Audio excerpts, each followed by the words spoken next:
Hello, everybody. Season's greetings.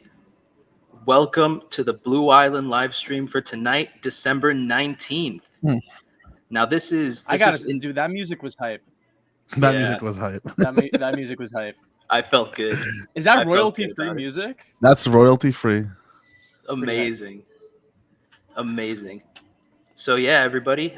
This is our pre-Christmas episode. We won't be meeting again till after the 25th. So for all celebrating, hope you have a Merry Christmas. Regardless whether you are or not, we hope you've had and will continue to have a great holiday season, a happy holiday season. Unfortunately, Laren couldn't make it. She's too busy. She's too busy getting her COVID test set up for Santa, so we can cross over into the U.S. on Christmas Eve. We got to get that. We got to make sure we don't.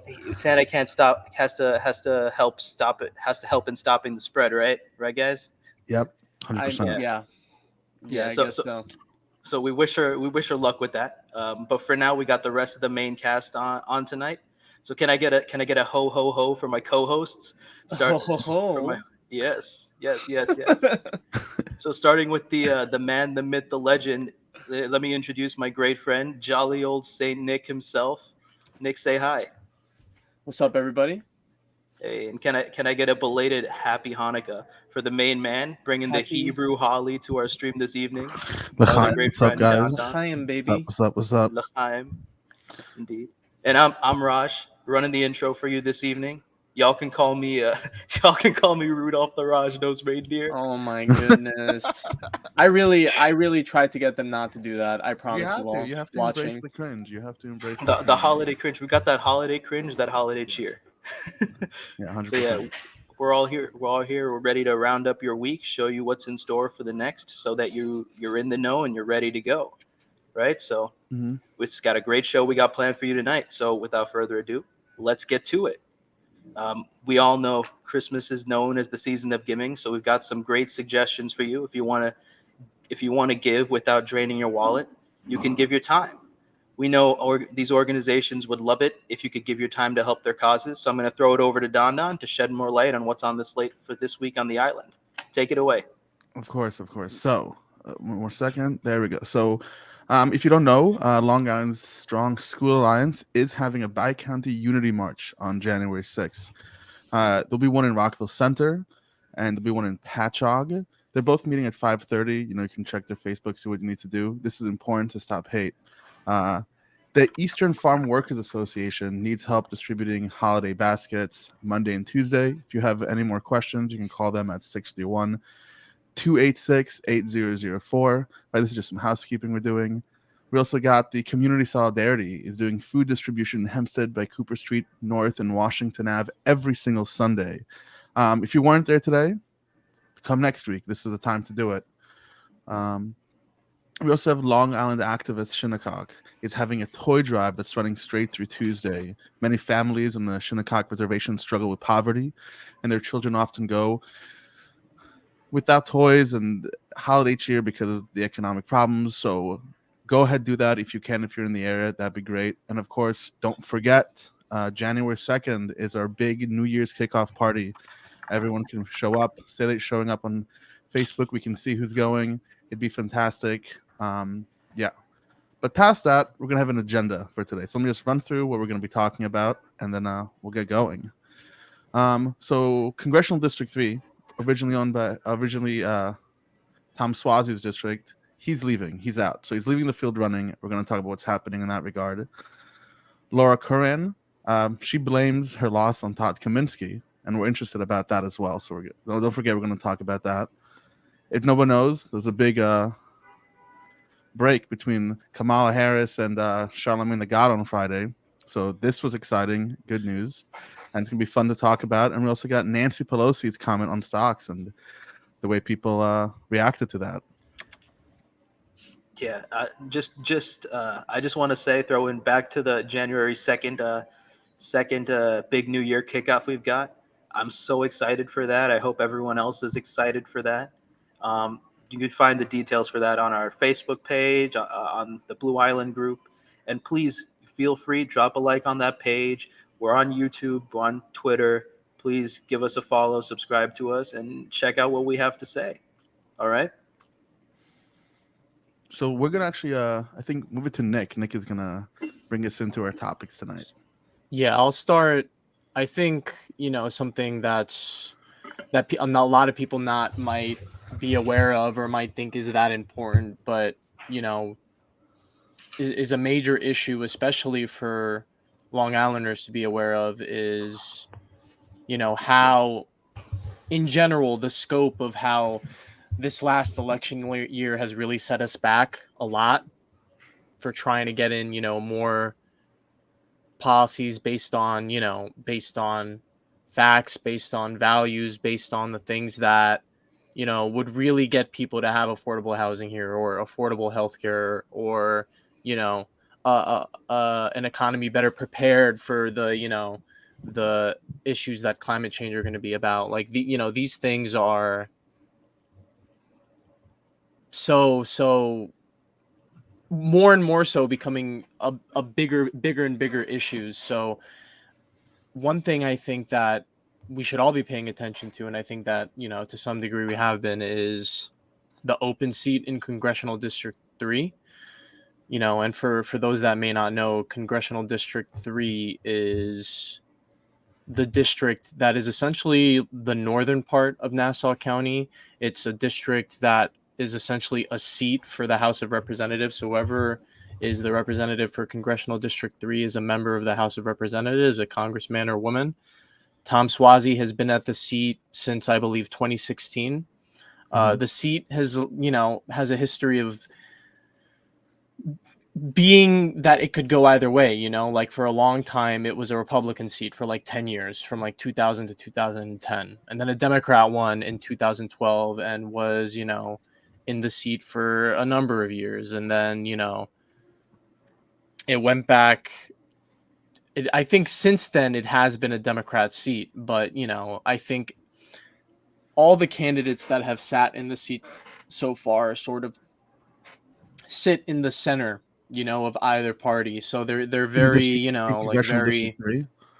What was that? In District 3, they all just like sit in the center of the aisle generally.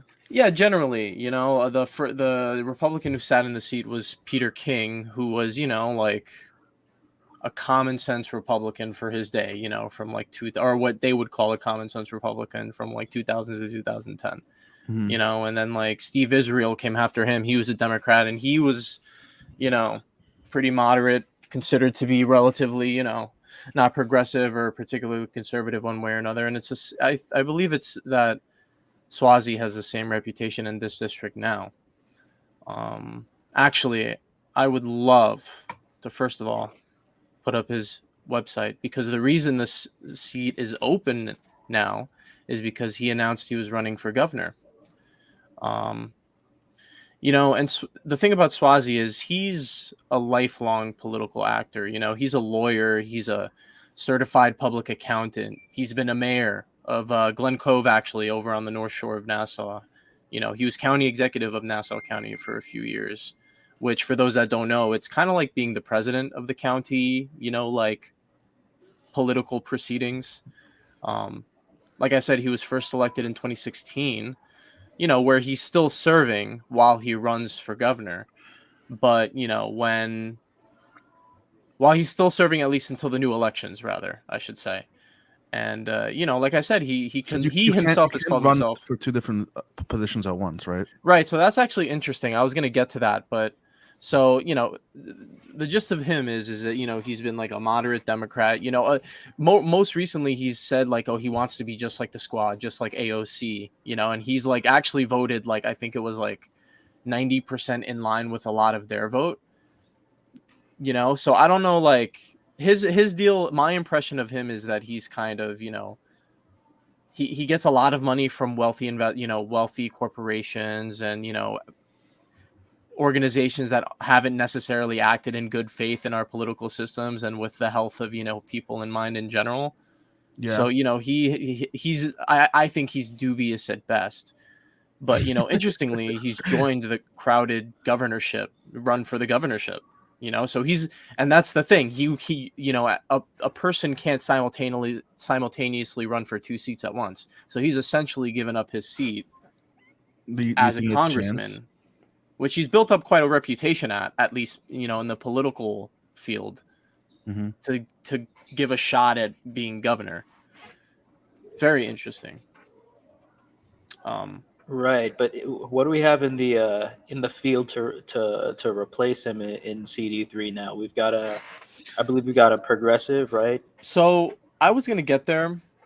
I think before that though, I want to talk a little bit about. I still want to talk a little bit about the district, because what's interesting is that in New York State, the election laws are very like backwards. Like Tom Suozzi, being that he has the support of the Democratic Party, right? So the parties can put up nominees for getting on the ballot for an election, and that can make it very easy for a candidate to like begin the process of running for office, because candidates who aren't nominated by a party to be put on a ballot actually have to go out and get signatures to like sort of like get the opportunity to even be put on a ballot in the first place. So if you're somebody who's like trying to run as a Democrat and you don't get the nomination from the New York State Democratic Party, you essentially have to go out and get 1,200 or 1,300 signatures from people in the district that you'd be running for to get the opportunity to even fight for the chance of becoming the candidate. But these have to be registered Democrats, right?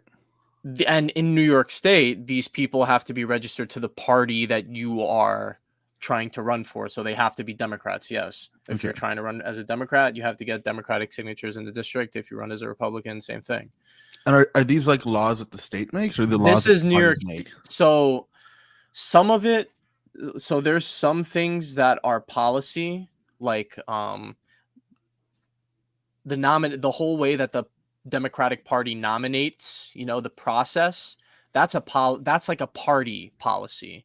But the New York State election stuff like is more like, when are you allowed to start voting? Are you allowed to submit your vote electronically or online? That's the kind of thing that New York State has like authority over with regard to election law, right? Got you. Like, when can you start voting? Can you vote online, et cetera, et cetera? Like, do you need an ID to vote? Those kind of issues are the kind of things the state would deal with. Okay. But as far as like the nominating process for like a party, that kind of very specific thing, that would be on the party. But that's the thing. So in 2020, he actually had somebody try to primary against him. Her name was Melanie D'Arrigo. There was another individual who, I didn't hear much about, and I didn't see much about. Apparently there was a lot of drama in this race between all the candidates. A lot of lawsuits were thrown up against each other. But she ran as more of like the progressive, like democratic socialist candidate. So that was sort of the foil to his, like moderate approach, which has typically been the approach that the party and so-called successful incumbents of the past have run on Long Island, like trying to cater to the center of the aisle.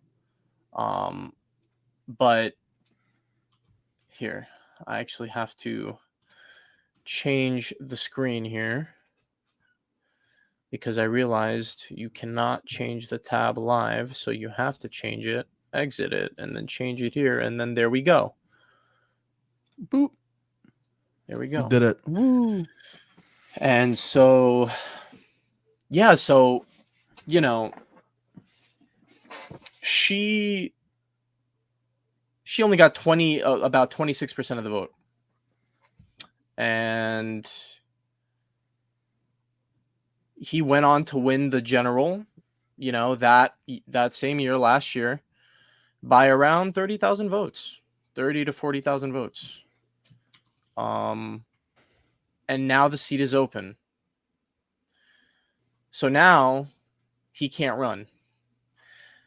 the last two candidates who ran for the primary in the seat. So the first order of business is who's going to be the Democratic nominee. We don't know. It could be this. This may be the gentleman who's going to run for the Republican seat, George DeVolder Santos. I also believe so. He didn't run in 2018, and it's always been like a different candidate as far as the Republicans have gone in this district. So he might run again. Who knows? I wasn't too familiar with his campaign, but the point is, you know, who's going to run the primary? Who's going to be the nominee for the party?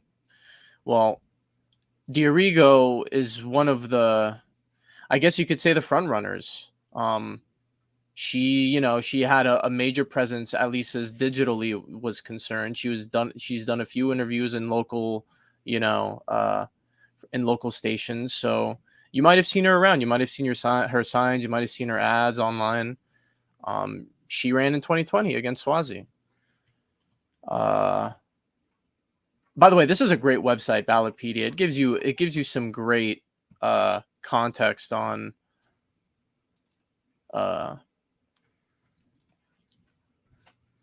the history and background of a lot of like the districts and how, you know, what kind of people live there, etc. So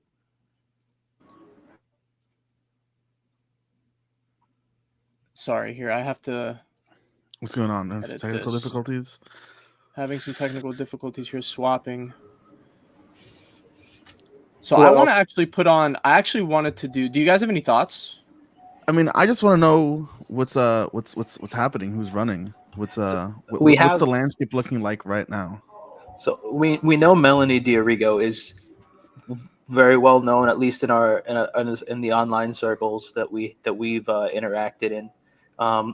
But there is another candidate that has popped up this week, right? That's popped up to run on for the Democratic nomination. Yeah, that would be Josh Lafazan, who, if you don't know who he is a young guy. He's 27. He's been, doing political stuff since he was, 18. Like, I think he ran. Wasn't one of the youngest people to hold office or something? He was one of the youngest people to hold office in New York State. I think at 18, he ran for Syosset School Board and won. Okay. And then he got elected legislator at 23 years old for a district in like on the North Shore. It's like the area where it's like Shelter Island area. Here, I think I have a map of this actually somewhere. I think that's all right. Anyway, on the North Shore in Nassau, a very typical homogenous group of people. And he's been there for a couple of years now. And he's interesting because, like, and here's the difference between and so, so far we have him and Melanie D'Arrigo. Right.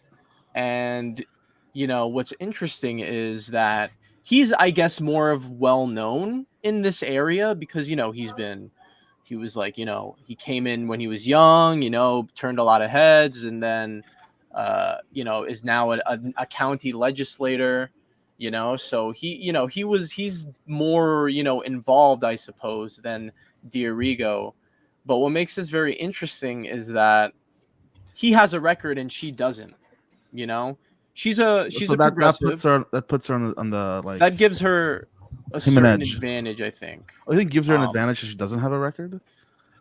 Advantage and disadvantage because it depends on what your record shows, right? Right. Okay.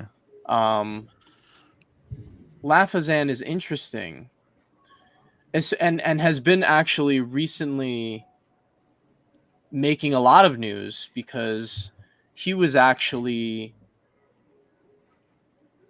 So I actually want to show something here, actually, because I'm I'm trying to find it, and I'm trying to share it here. So I'm going to pull this up here. Just give me one moment. So meanwhile, here's some Christmas cheer. Oh, okay. You got it? No. I got it right here. I got it right here. Gotta throw the holiday tunes in, Don. Yeah, of course. So there were bills that were put out in like June, right? Early June. Mm-hmm. That would essentially. allow Nassau County's human rights law to include law enforcement officers as a protected class. So what does that mean? That would essentially allow first responders, like police officers, like firefighters, like EMTs, it would give them the right to sue people who harassed them, who menaced them, who assaulted them, you know? So this would essentially give cops the ability to Fucked up. sue people who harass them, you know? Wait, but don't cops at the same time want qualified immunity? How does that work both ways? How can you have qualified immunity at the same time so that like a street protester can't harass you? If I can't sue you, how can you sue me personally? Yeah, I see what you're saying. You know, my thing is And he's backing he backed that? well, he didn't just back that, he was the one who submitted the bill. Oh, snap. So when he submitted the bill in early June, and that was that. It actually ended up passing in a very close vote where he was one of 3 Democrats. I mean, he submitted it, so he was always going to be a given to vote yes. But he was one of 3 people, or Democrats rather, who voted yes on the bill, and it passed the legislature. Now, what happens when it passes the legislature? It goes to the executive for a signature to get approved. What ended up happening was the executive, Laura Curran, vetoed it. And at that point, he had already said publicly that he would not vote to override the veto if that were the case. And he didn't.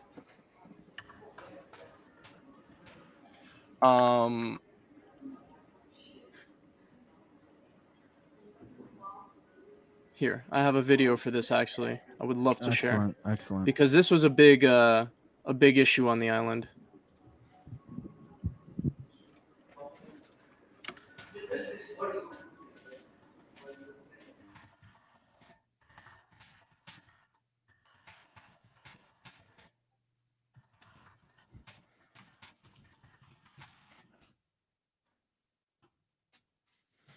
Let's see the video.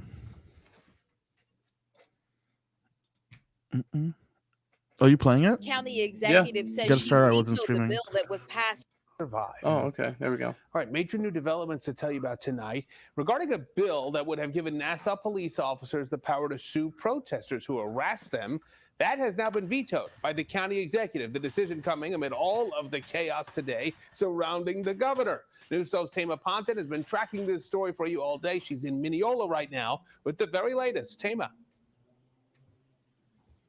Well, Rich, the county executive says she vetoed the bill that was passed inside the legislative chamber here a little more than a week ago, based on guidance from the attorney general that raised questions about the constitutionality of the proposed law. As all eyes centered on the political intrigue in Albany today, Laura Curran made big news in Nassau County.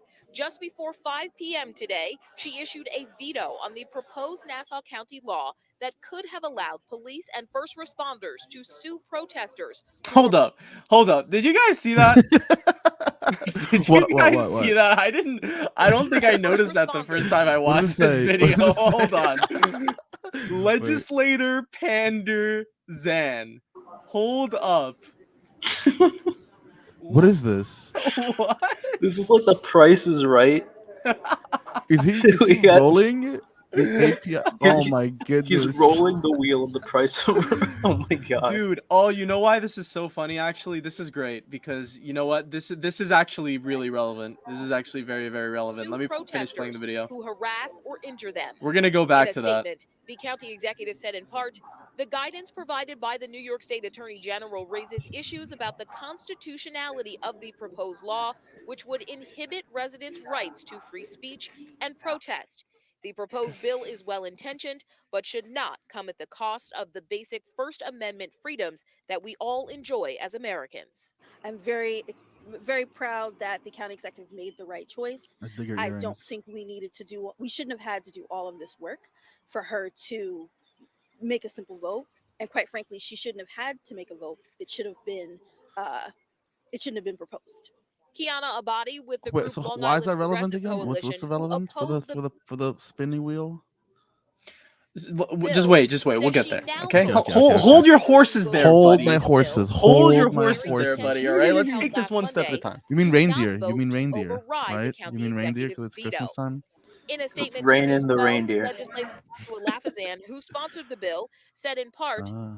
as a lawmaker, I of course Yeah, so respect he had the already opinion said he of New wasn't York's gonna Attorney General Tish James. override the Therefore, I veto. respect the county And, executive's you know, decision to veto this bill. Like I don't know if based they on said in the AG's video because I was guidance too busy and will not vote to joking, but override county you know, executive Letitia term. James, the Attorney General, ended up giving All right, a Tima, so report what are to first responders saying Laura about Currens this? saying that it might be considered unconstitutional and would be pointless anyway because first responders are already really protected against like assault and stuff in Nassau as it is. So Mhm. like it's not like making it more illegal to assault a cop or an EMT is like necessary, you know? Mm-hmm. But anyway, so the bill didn't pass. The point is the bill didn't pass, right? Okay. And now and okay, so why was Panderzan relevant with the wheel? Yes, I Why want to was understand that. relevant? I do not Let's understand. pull that what back up. Let's pull that back Okay, up. okay, Hang on. okay. Why Going was back that to the relevant? It's Panderzan. actually really relevant. And this actually goes back to why I started talking about the record, by the way. This Okay. goes back to talking about the record and Okay, why okay. it could be a good thing and a bad thing, and this is exactly why. Let's go back to the Panderzan, wheel. BLM, PBA, Republicans, disabled people, AAPI community. So I don't even know what's going on with the AAPI community thing. I would love to be educated on that, but the BLM and the PBA thing, that's front and center and for good reason. For good reason, my friends. And let me show you why. Teach Stop us. screen. Enlighten me. Share screen. Watch Enlighten this. me. So when did he propose the bill, right? Where's the June, share early screen? June. He Where's the proposed share the bill in early June. Okay.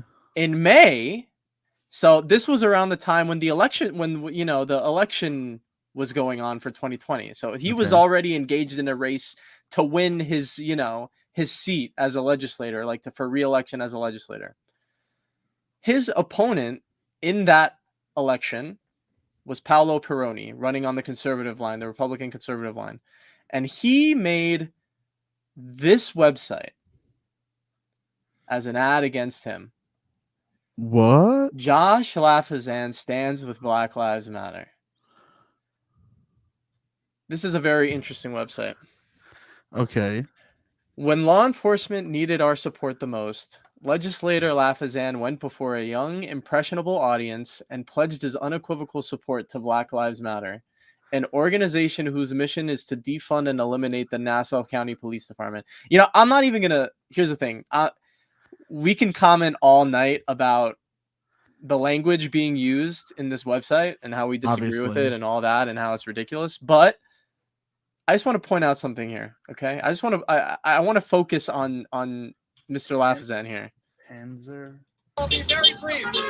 In 2020, institutionalized and systemic racism is alive and well in this country.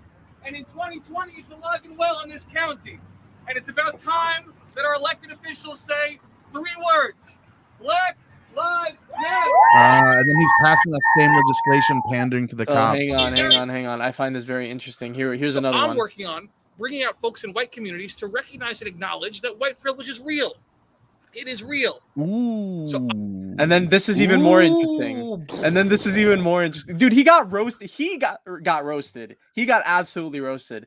This happened in May. And then in May 2021 of this past year, he and the Democrats of Nassau County Legislature, what was it? Did not attend a police memorial ceremony at a police headquarters, and as a statement against the police force. Okay. So he did all this, which you might think great, right? That's cool. He's sticking up to police brutality. He's sticking up against police brutality. He's sticking up for police justice. He just passes He out. wants tries to police pass that reform, legislation. right? That's what you would think, right? But I then he mean, why passes else that would you say? legislation, Why else would that you say all bullshit these things you legislation. just said, right? Yeah, but then he wants to pass out bullshit legislation that is But counter then- to exactly that. But then he puts out a legislation that would allow cops to sue people for harassment. I find that very interesting. What I would like to know is, what do you believe in, my friend? What do you believe in, Mr. Lafazan? That's what I would like to know. I think Mr. Lafazan needs to ask that question of himself. What does Lafazan believe in? I don't think Lafazan The knows what sad Lafazan part is, I believes think in. I know the answer to that already. I think the answer is whatever will get me elected. And he has a pretty nice website too. I mean, his website is pretty classy. He's trying to play off the whole I'm young buck coming for Congress, youngest Democrat in Congress. He would be the youngest Democrat in Congress. Here, this is his website right here. It does look nice. It's a nice website. To keep Nice on the website. topic of Black Wow. of Black Lives Matter, of policing and whatnot. I think going towards the current the issue with Laura Curran yeah. is pretty good. Is pretty good right now. Mhm. So the story we're trying to cover here for the Laura Curran stuff is she's putting the blame. She's throwing the blame onto Todd Kaminsky for not being for being. She's saying she would have won had Todd Kaminsky not been on the Democratic ticket. And full disclosure, I'm new to Long Island, so I'm not I don't know the ins and outs of Todd Kaminsky or anything like that. But But do you know? But I think it's safe to say, looking at the evidence, looking at stories on the issue, we're looking at Laura Curran. She's reaching out to a lot of Republicans. She calls herself a pro-police and pro-business Democrat. Actually, she's even saying she's not sure what team she belongs on right now. She's questioning whether or not she's a Democrat or Republican. And while she's putting the blame on Kaminsky, a lot of people are pointing the blame back at her. And so a lot of activists have called out Curran for her final police reform plan failing to include elements that are important to minority communities, that she did not include a civilian complaint review board. She did not include an independent office to investigate police misconduct. She's appearing as well to favor the positions of county police unions. So she's generally on the topic of policing. She's abandoning that base of black and Hispanic voters in the party. Which So is interesting. Yeah. It's very interesting because she voted against that bill. She vetoed that bill essentially when it was going around. Is this just like an Like, inevitable thing that people what is get everybody my thing is what is their identity? What is the identity of somebody like Lafazan and somebody like Curran? Like, I don't know, but is this like an inevitable thing? Is this just what happens? People move into politics. This becomes a part of their life. Their livelihood depends on it. And I was like, oh, I'm going to lose my seat. Let me try to figure out how I'm going to maintain it, rather than standing up for your values, rather than standing up for facts.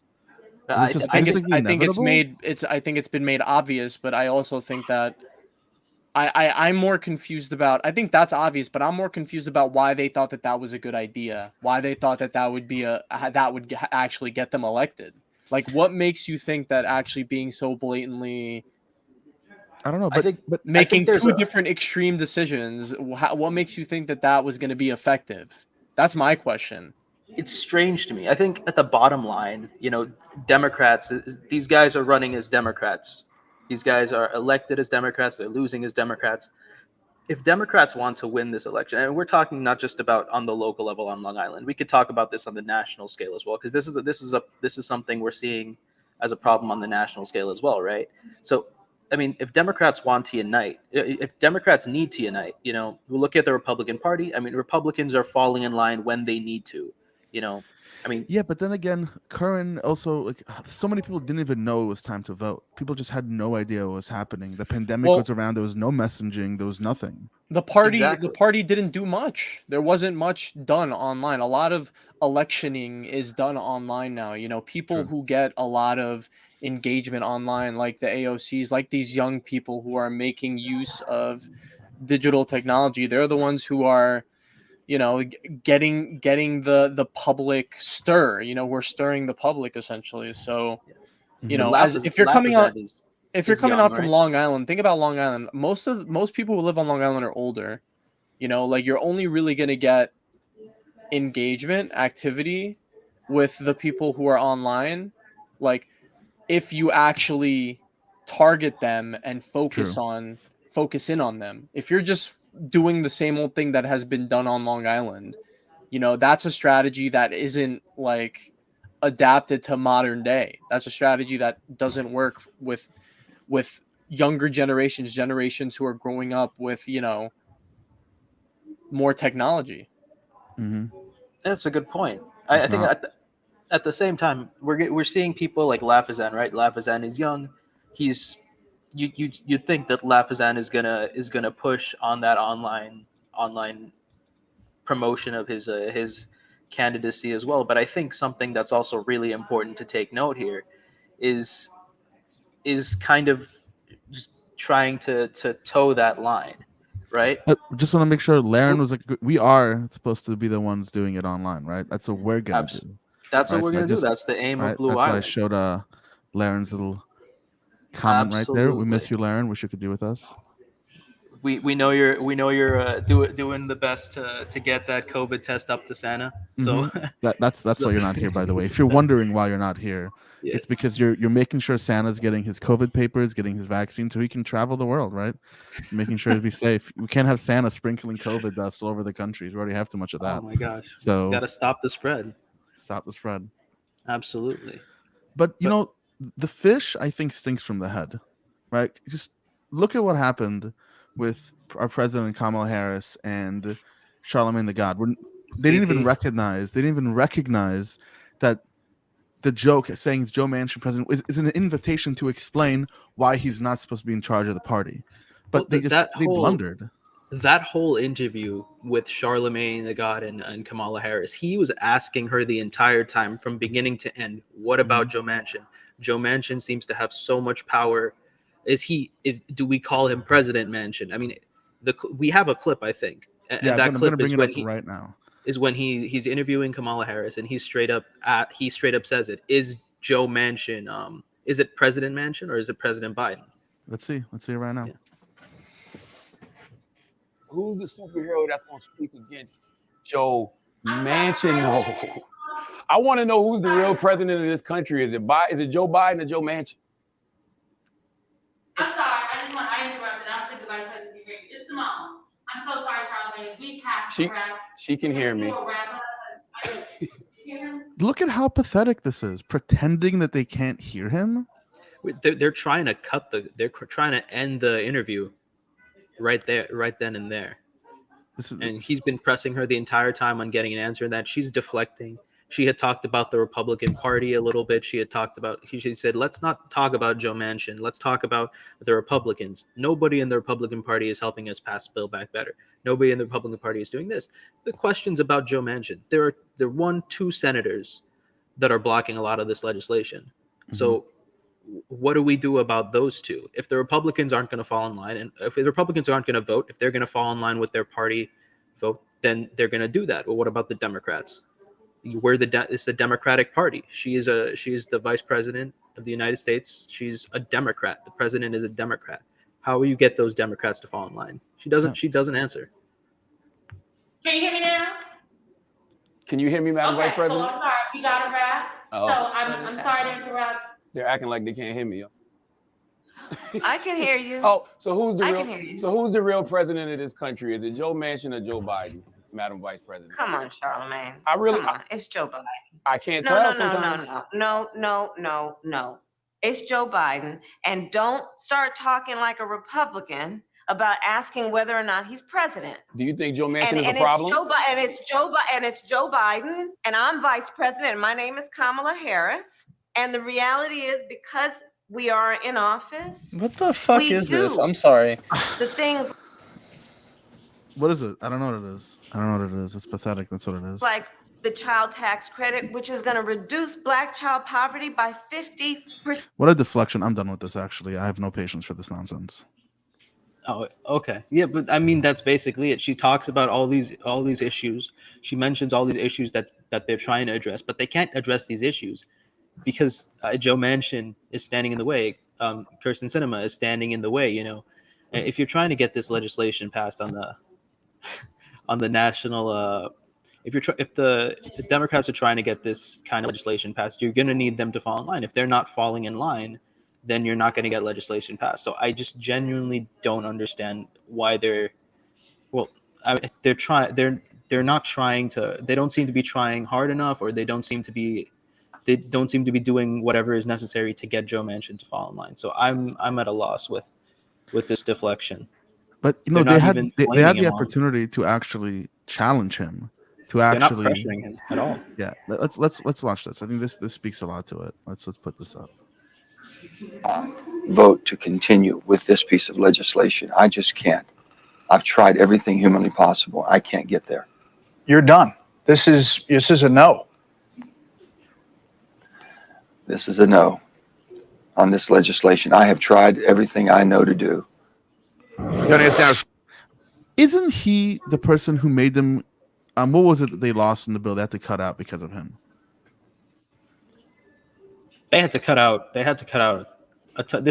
few things. I don't remember specifically, but it was already nowhere near the same bill it was when it first got put on the table. So and they cut it for him, and then he still can't vote on it. This guy's just a hindrance. He wasted time. This is like self-sabotage, right? The fact that one representative, one congressman is all it takes to shut down an entire bill that the country needs is absurd.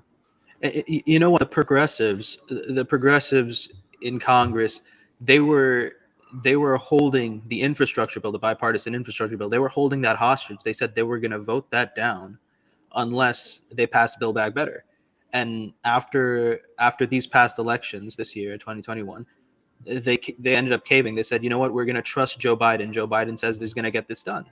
Look what's happening today. I mean, maybe Joe Manchin goes back on what he's saying here and bites the dust and votes for Build Back Better.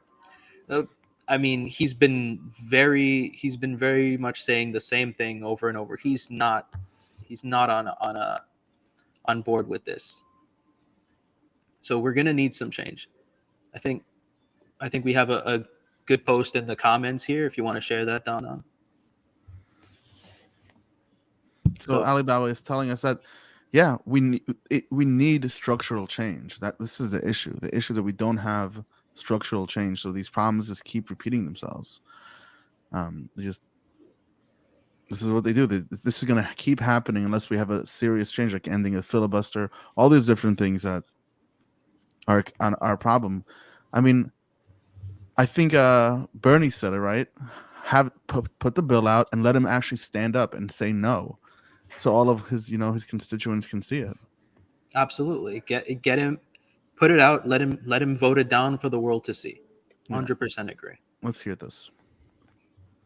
Going to have to tell the people of West Virginia why he doesn't want to expand Medicare to cover dental, hearing, and eyeglasses. I've been to West Virginia a number of times, and it's a great state, beautiful people, but it is a state that is struggling. And he's going to have to tell the people of West Virginia why he's rejecting what the scientists of the world are telling us, that we have to act boldly and transform our energy system to protect future generations from the devastation of climate change. You know, what's going on now, Jake, in Washington is the big money interests are pouring hundreds and hundreds of millions of dollars to make sure that we continue to pay the highest prices in the world for prescription drugs, that the rich do not start paying their fair share of taxes. And I would have hoped that we could have had at least 50 Democrats on board who have the guts to stand up for working families and take on the lobbyists and the powerful special interests. We have no Republican support. Not one Republican in the United States Senate or the House, for that matter, is prepared to stand up to the drug companies or the insurance companies or the wealthy. Then we wonder why they don't stand up. I think it's very simple why they don't stand up. I don't think this is even controversial. I think they don't stand up because people in power like Nancy Pelosi think it's okay that representatives have stocks and own shares in multi-million-dollar companies. How does that make any sense? How do you expect people to not vote against their interests? Right? It's like a doctor being a part of, I don't know, some pharmaceutical company. Is he actually going to make the right decisions for his patients? Can he? Are humans ethical enough? I think Ali has another good post that I think we should comment that we should share up on the group for everyone to see here. I think we definitely do need to add justices to the SCOTUS. I'm a supporter of expanding the Supreme Court. I think something else that's a good thing that we should note here as we're getting towards the end of our podcast time is we should note that Joe Biden, one thing Joe Biden has done pretty well is he's appointed now about, I think, 40, he's crossed that line of 40 judges appointed. Okay. Obviously, that's not the Supreme Court, but he's appointing judges. That's tied the record for most judges appointed in a first year for a president. That's matched what Reagan did. And so much more than what Trump did, he did about 19. So that's for Democrats, that's an absolute positive. But in terms of getting legislation passed, I mean, that's something that they need to get a handle on, for sure. Well, I do think we're running to the end of the stream. I know it was a little bit packed, rushed. We're improving every day. We're going to try to make the stream even better, more entertaining, better content for everyone. Remember, absolutely, January 2nd, big New Year's kicker event at Heschler Park, right? How do you say that? Heckscher Park, I think. Heckscher. But I do want to remind everybody, like in case you don't really know, what Blue Island is or what we're doing, we're trying to create conversations about what we can do as a community on Long Island, because I think a lot of us feel fragmented, feel disconnected. And, that's especially pronounced in a society where, emphasis has been on communicating online, and the pandemic has, sort of helped promote in a bad way, people staying at home, not being able to communicate, socialize, face to face, person to person. And, there's ups and there's downs to that sort of thing. But it's, it's a shame because it feels like, you go to a place like New York City, New York City's communities are really tight knit. You go to Brooklyn, there's Brooklyn pride. You go to Queens, there's Queens pride. The boroughs fight each other all the time on like who's the best, right? Which is the best borough. I lived in Albany for a few years. You go to Albany, you have people who are very proud of their communities, who are, who love being called, being Albanians. Is it Albanians? Is that what you call people from Albany? Is Albanians? Is it Albanians? Albanians, right? That has to be it, right? Beans. Let's just call them like beans. the people from the country. Beans. Albania. Like people from the country, but also from the city, right? Like the city of Albany. Albanians? I don't know. Albanese? I can't.